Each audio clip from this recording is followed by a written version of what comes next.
chapter 23. Now, we find in this chapter 23, Abraham sent forth his servant. Is it? No, sorry. This is, I jumped one chapter early. This we see the death of Sarah. The death of Sarah. I'm very excited about this because later I'm going to tell you spiritually the significance of chapter 22, 23 and 24. Okay? But we keep first. Okay, now we just look at Sarah first. Sarah lived 127 years. These were the years in the life of Sarah. So Sarah died in Kirja Abba, that is Hebron. Hebron means fellowship. Hebron means fellowship. It is Hebron. It is somewhere here. Gaza. It is around this area.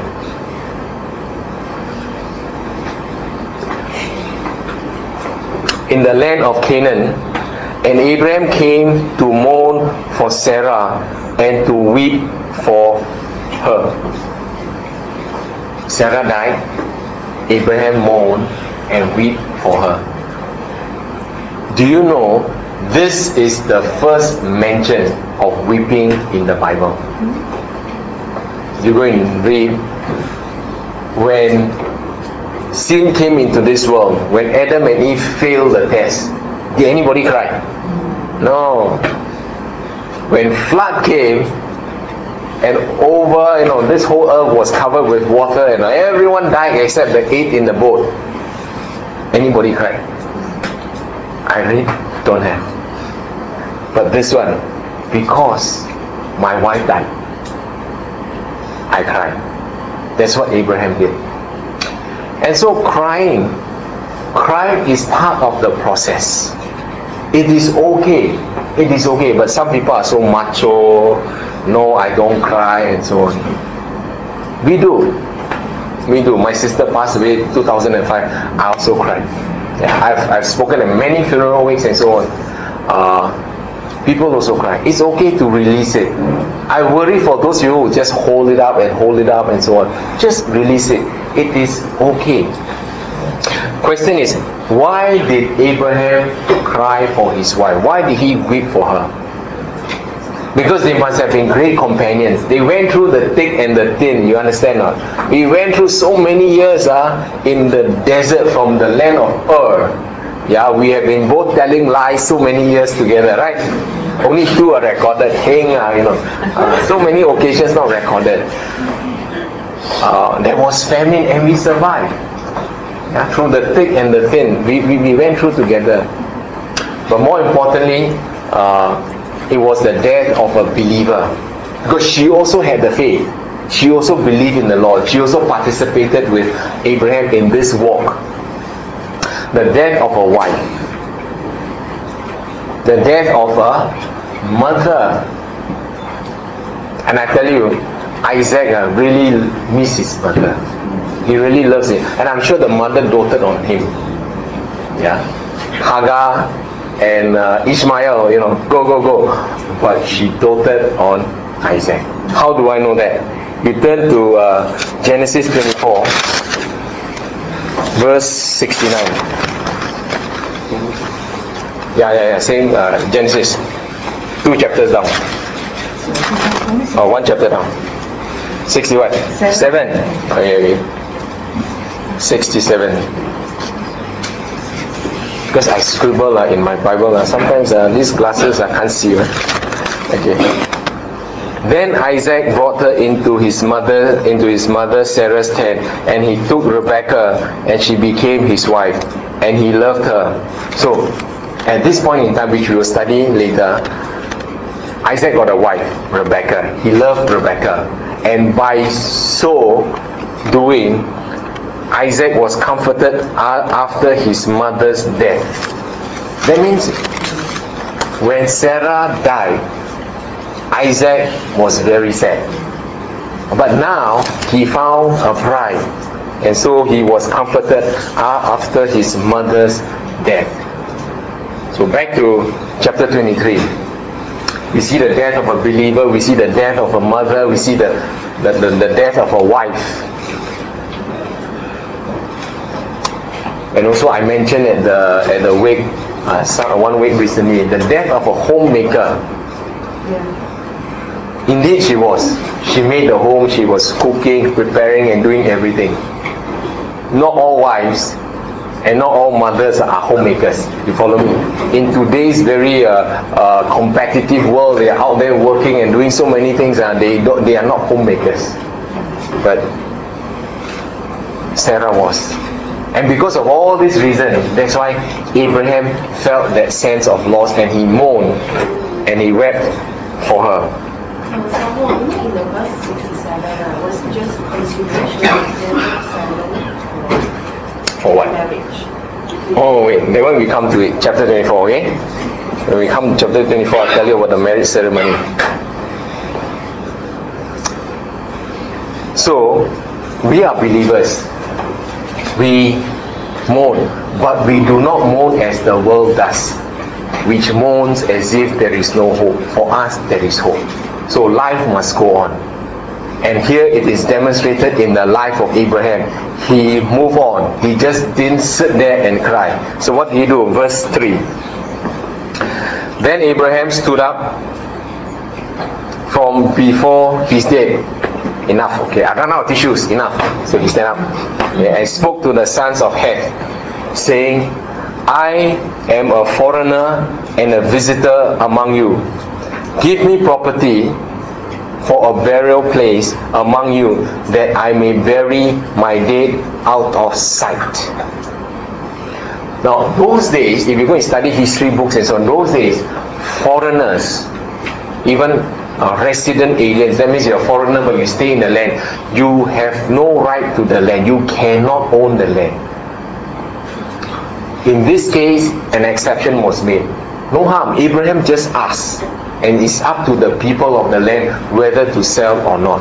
Apparently, they did sell to him. So he said, what he's saying is, I'm a foreigner. This world is not my home. I'm only passing through. But I need a land, I need a place to bury my wife, to bury the dead and have it out of sight. So, what it means to us is, don't make a monument out of the dead. I mean, everywhere Abraham went, he built altar. So he's very familiar with building altar, right? He could have done the same. Build another altar or something for the wife. Taj Mahal, she said. Yeah, it's still around in Delhi. But Abraham would only build altar for who? God. For God. But for his wife, though he loved her so much, he said, that I may bury my dead out of my sight. That means life will go on. Life must move on. We cannot build a monument out of the dead. But we have a hope. And Abraham had a hope. Because we read in Genesis, not in Hebrews chapter 11, and so he went to looking forward to a land, to a place which was not built by hands, but by God. And in his mind, he had this hope that there will be a reunion. There will be a reunion. That the day will come, he will meet Sarah again. But for now, let me bury her out of my sight. You follow me? So as Christians, as believers, let not us be so down and out and be so engrossed in the death. As you will see later on, how the description of the burial and so on, it was simple, it was with dignity, it was with respect. No need to have a $20,000 crystal coffin and call all the fellas to line up the streets and tong tong chang and so on. No need. It was simple, with dignity and with respect. Okay? But he wanted to bury Sarah in the land of promise. This is the land of Canaan. From here up there, that the Lord had given him and his generations thereafter. So, And the sons of Heth answered Abraham, saying to him, Hear us, my Lord, you are a mighty prince among us. Bury your dead in the choicest of our burial places. None of us will withhold from you his burial place, that you may bury your dead. You read this, you say, hey, hello, Abraham, who are you? We are the occupants of this land. You are just a foreigner and a visitor. How come I must treat you with such generosity and such respect and say you choose the best plot of land, district 9 or 10, up to you, take, it's all yours. The message we have here, you are a mighty prince. And he was a simple man. He didn't have any bungalow. He didn't have any great assets. Everywhere he went, he was living in tent, and he had an altar. He was a very simple man. But you know something? But he must have great influence upon the people. Even simple as he was, he must have impacted and had great influence of the people, upon the people around him. That they recognize that this is indeed a man of God. So, you are a mighty prince. Bury your dead in the choicest of our burial place. Compare him to Lot. Compare him to Lot. Remember Lot? Lot supposedly went to a better place because he went to the plains. He didn't look up. He looked at the plains, wow, fertile, and so he went to Sodom and Gomorrah and so on. Right? Was he a great influence upon the people in Sodom and Gomorrah? No. They got no respect for him. When he had guests, they even want to break his door and come and take the guests. So the lesson learned here is, we are in the marketplace. We are in the world. And so we must be the light to the world and salt to the world. Light of the world, salt of the earth. Yeah? We must have an impact and influence upon them, that they know and they recognize that you are a mighty ambassador of Christ.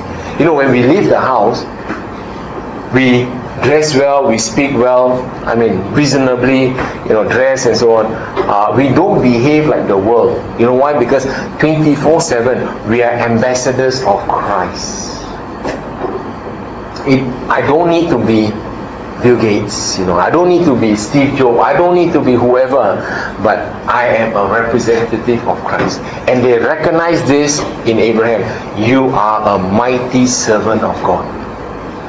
Though you are a foreigner here, you pick your choice. So the same thing we must be. We must have an influence in the marketplace, that people will recognize us, because we are blessed. And so will they. So what we have just read from verse 1 to verse 6, that is Abraham's grief.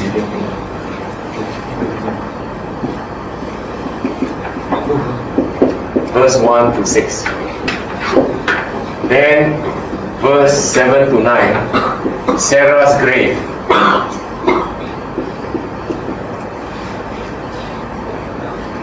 Just break it down, easier for you to study. So, verse 7, Sarah's grave. Then Abraham stood up and bowed himself to the people of the land, the sons of Heth. That is, humility, showing respect. Hey, I'm the leader of God's covenant people. You guys are sons of Heth. You are non-covenantal. That means God's promise is upon me. And now that you recognize that I'm a mighty prince, I better show you some colors. Right? I'm the boss here. But no, he bowed himself. He showed respect to the people of the land. And he spoke with them saying, if it is your wish that I bury my dead out of my sight, hear me, and meet with Ephraim, the son of Zohar, for me, that he may give me. Actually, the original word is sell me. The meaning is sell me. Sell me. Not give me. That he may give me, sell me the cave. Take note, cave. Okay, cave.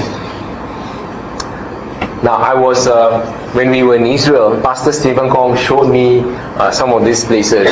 But because the group went ahead so far and so on, so it didn't manage to call the rest.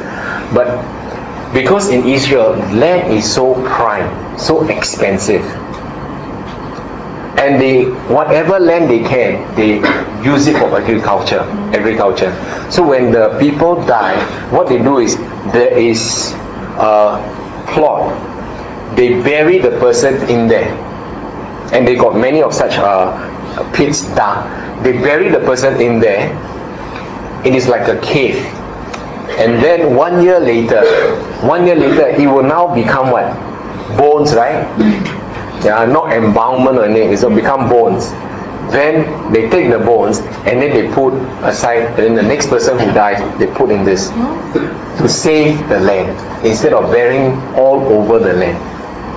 That's why in Ezekiel you read in the valley of dry bones. That's where they put all the bones together, in the valley of dry bones. So back to here.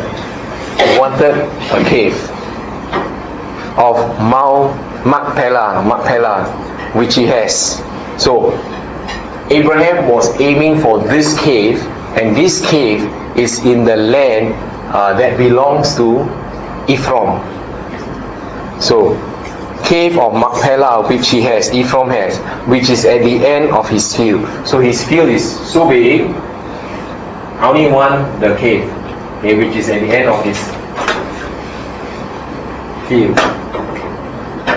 At one end of his field, I want the cave. Let him give it to me. Again, it means sell. Let him sell it to me at the full price as property for a burial place among you. Underline full price. Full price. Did he ask for discount? No. Wow, but Singaporeans in Bangkok are very champion on. Always ask for discount. 100 baht, no, 50 baht, bargain. Whatever.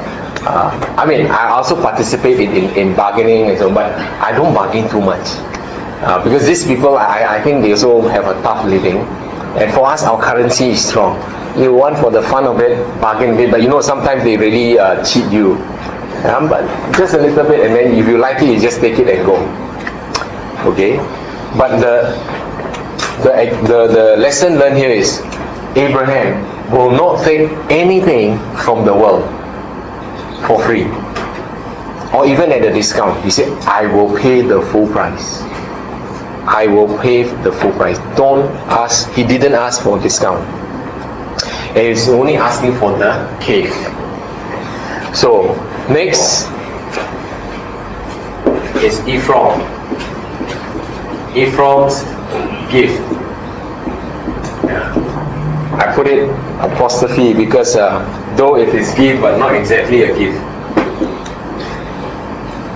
And you must understand, those days they engage, even today in the desert and so on, they do engage in negotiation. It is part of their lifestyle, part of their culture. People say, okay lah, give lah, no need. Chinese is no need lah, no need, but then they take. Right now, same. Give to you lah, no need, but they also take. Yeah. So verse 10. Now Ephraim dwelt among the sons of Heth, and Ephraim means fawn-like. Fawn. You know what's fawn? Fawn is a young deer, but as you read and study, not so fawny. And Ephraim the Hittite answered Abraham in the presence of the sons of Heth, all who entered at the gate of his city, saying, No, my Lord, hear me. I give you the field and the cave that is in it. I give it to you in the presence of the sons of my people. I give it to you. Bury your dead. How many times did he say? I give you, I give you, I give you. 3 times, right? Say what you mean and mean what you say. But that's not Ephraim. Now Abraham only wanted the cave. But this man suggested the cave and the field. So you notice, this is not a very genuine person. He said, no need lah. But I didn't ask for the field, I only asked for the cave. But he said, never mind. I give you the cave, the field and the cave that is in it. I give it to you in the presence of everyone. I give it to you, bury your dead.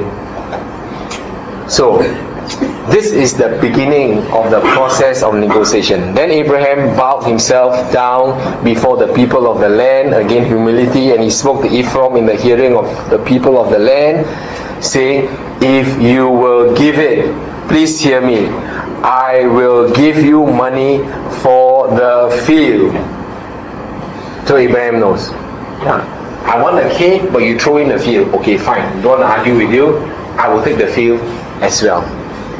I will take the field as well. Take it from me, and I will bury my dead there. Do you know something? Because of Ephraim's greed,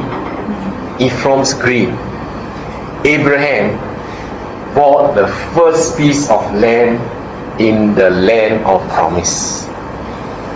Because of Ephraim's greed. Again, you and I know it is God's design.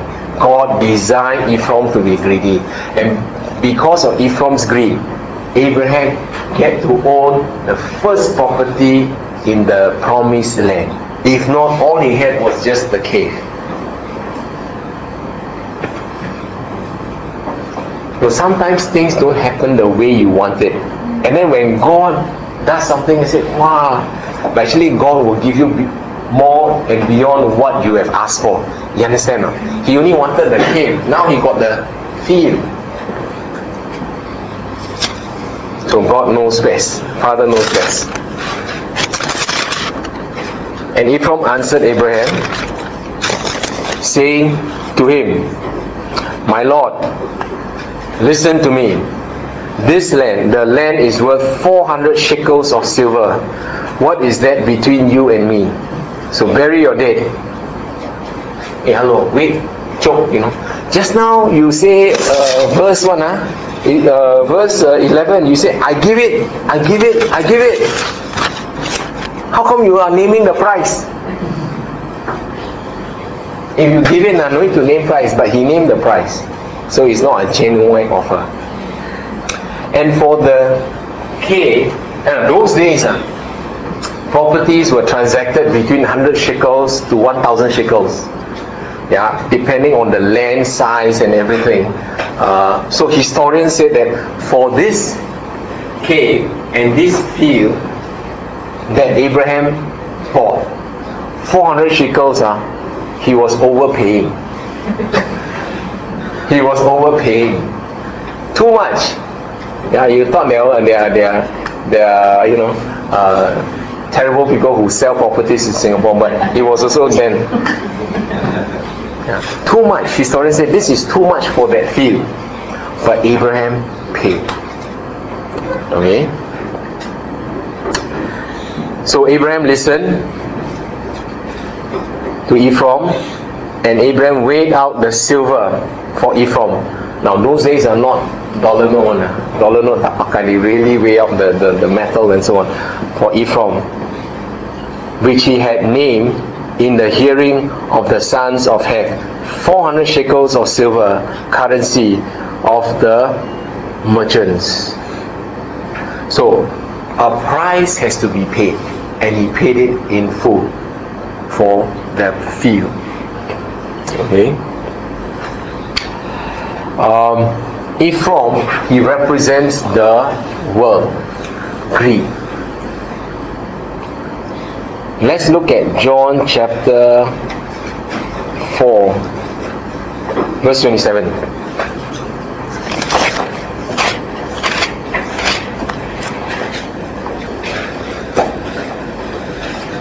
No. 14. Sorry. 14 verse 27. 14 verse 27.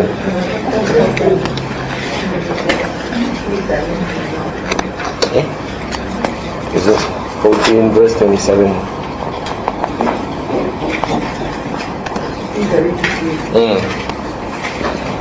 Peace I leave with you, my peace I give to you, not as the world gives do I give you.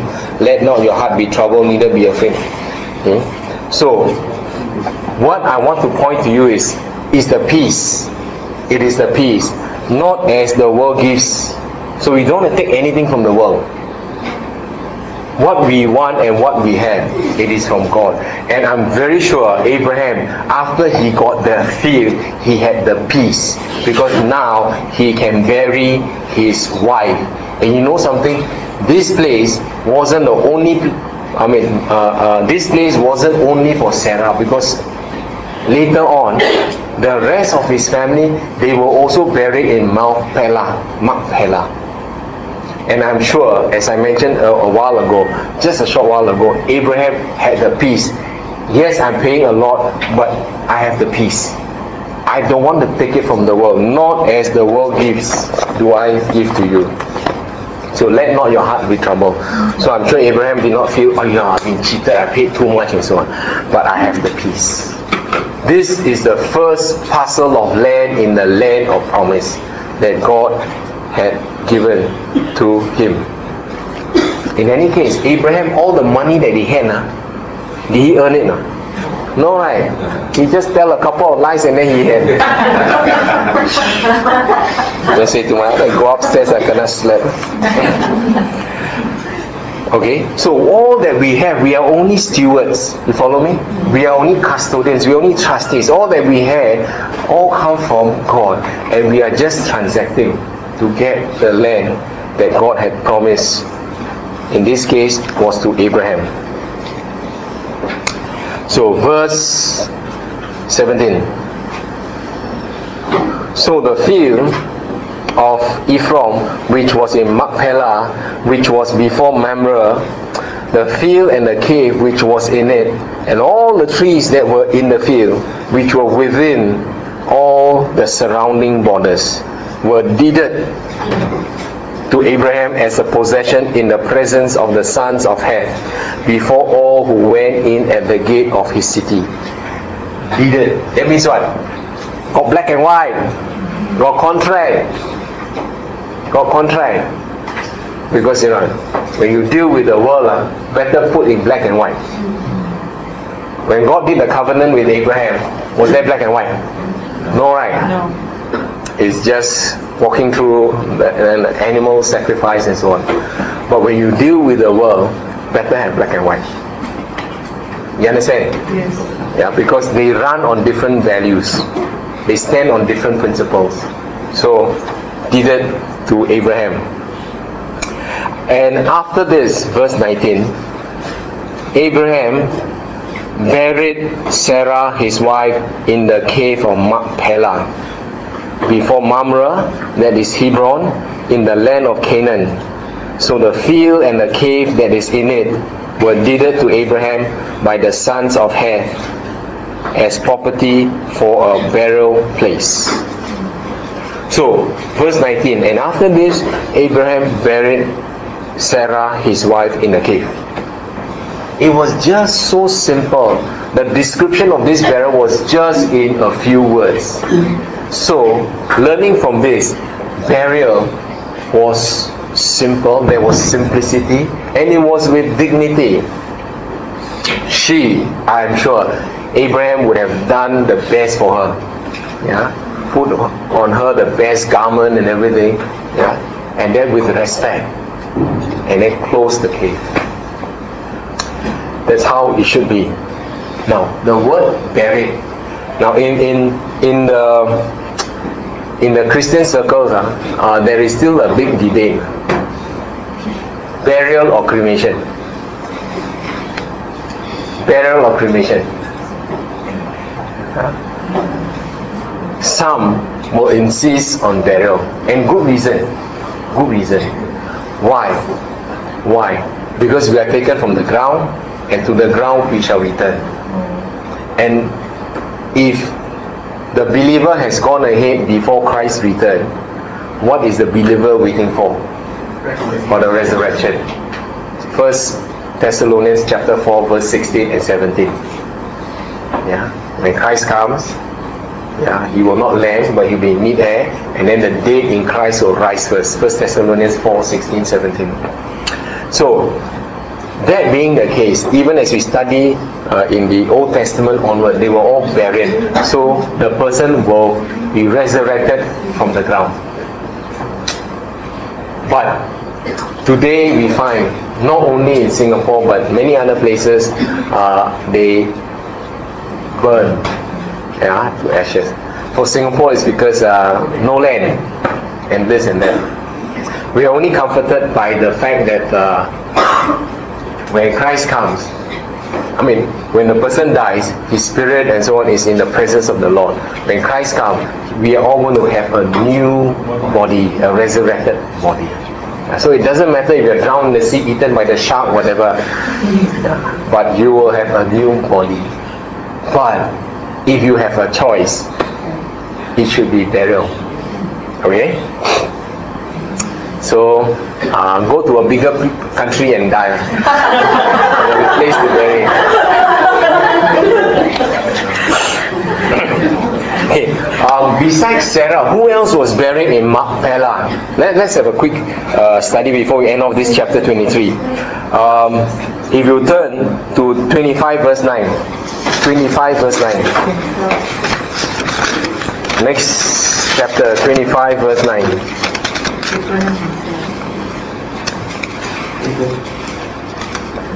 And his sons Isaac and Ishmael buried him.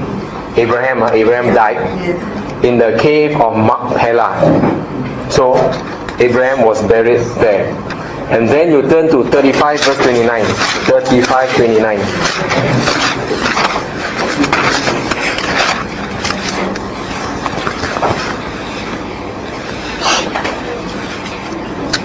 So Isaac breathed his last and died, and was gathered to his people, being old and full of days. And his sons Esau and Jacob buried him. Okay, 35 verse 29 didn't exactly say it was Machpelah, but in the Old Testament, when they say gathered to his people, where were his people? His people, thus far, who had gone ahead of him, were his parents, Abraham and Sarah. And he was gathered to Abraham and Sarah. And where was that? Machpelah. Okay. 49:31. 49:31.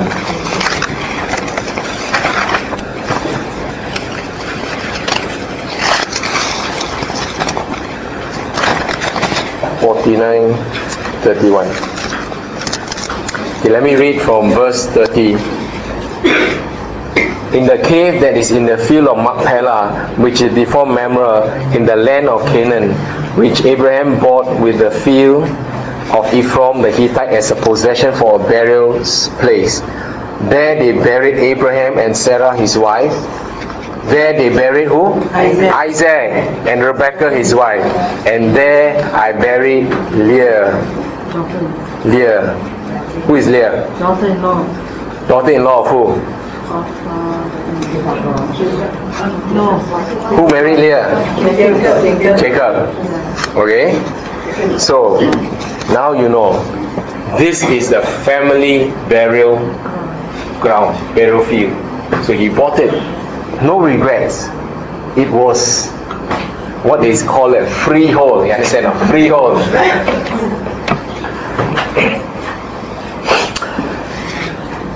Okay, so with this we end chapter 23.